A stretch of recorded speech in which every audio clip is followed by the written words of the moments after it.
A state of emergency has been declared in Iceland after a volcano erupted for the fourth time since December.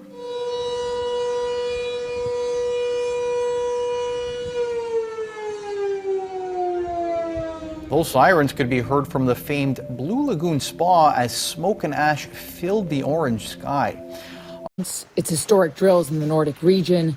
Newsmax obtained exclusive access to a U.S. Navy shock trauma platoon deployed to the Arctic Circle to participate in NATO's large-scale military exercises. This is Fiji. So Iceland has been experiencing increased volcanic eruptions as of the last year or two, and especially in the last year it's been picking up because this is the fourth time since even December. So just in the last several months, Iceland has experienced 4 volcanic eruptions.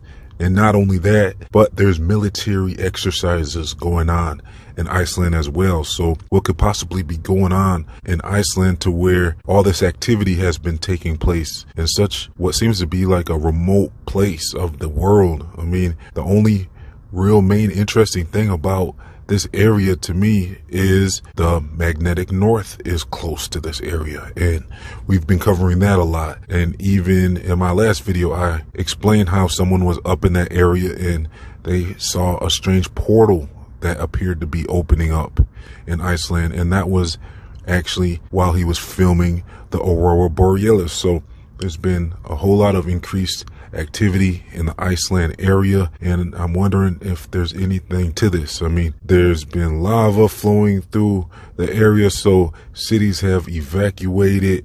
They said there's a lot of smoke and ash in the air, and this is all taking place around the time of this eclipse that is supposed to be taking place. Now, a lot of people have been ringing the alarm bell about this eclipse, and so we'll get into that in a second. But as far as the military exercises, why would they be conducting these military exercises in this area? Do you think that it has something to do with something that they don't want to tell us about? Because really it doesn't make a whole lot of sense why they would pick that area to conduct these military exercises in the cold, in the Arctic area. And so it's like they're preparing for something that would probably be happening in that area, perhaps. Because with these exercises, they have to take into consideration the climate, and they're ready for it to be cold, and they're ready for the snow. So what are they expecting that they don't want us to know about?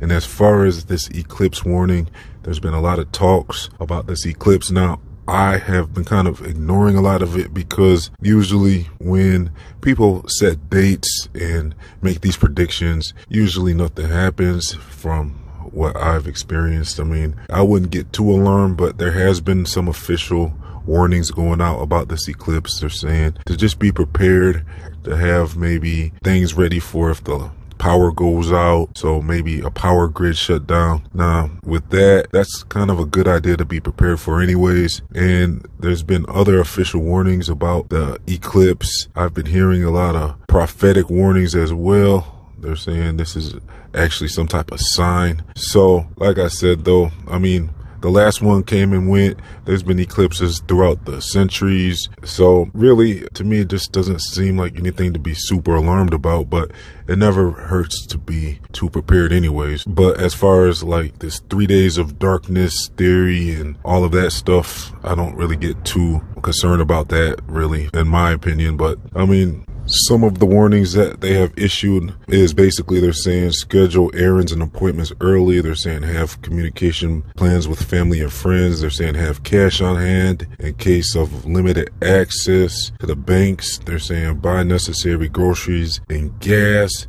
They're saying expect heavy traffic and long lines for local services. So these are some of the warnings I've came across, and they're saying to consider filling up your gas tank ahead of the eclipse. So I've never really came across these types of warnings before an eclipse, so anything's really possible. I mean, when it comes down to it, they could even have something planned to happen on that day, you know, the powers that be. So they could maybe use that day to make an excuse, because I see how they are trying to make an excuse for these solar flares, and they're trying to blame these so-called solar flares on cellular outages and power outages and stuff like that. So they would have something to blame these types of things on if they want to point the finger at the eclipse and say, well, look, this is why these things are happening. Or it really could be a warning. I mean, one of these days, something really could happen that could be out of the ordinary.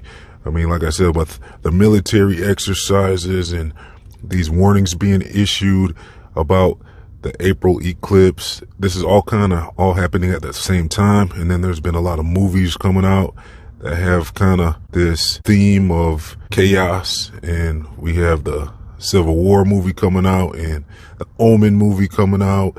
And they had the ISS movie where they all have these themes like that one Netflix movie that everyone was talking about, Leave the World Behind. So they all kind of have these similar themes about the end times taking place. And so when it comes down to it, like I said, it never hurts to be prepared. And with this year in particular, this is a pretty interesting year, you know, what's all happening in November. So this is one of those years where you kind of might expect to be kind of on alert maybe in this time anyways, because you never know when something might happen. I wouldn't spend my time just sitting here obsessing about what might happen. I just wouldn't want to put myself in that type of energy anyways. I just kind of go with the flow and maybe have some things prepared. Like they said, if these warnings are coming up, why not be prepared anyways? Because you never know what could happen on any given day, because we know not the time or hours. So really anything could strike at any given day. So you never want to just be super unprepared. In my opinion, there has been a lot of talks about millionaires that have been buying bunkers and they have been preparing for a day like this, I guess. So they're saying Mark Zuckerberg of Facebook has been purchasing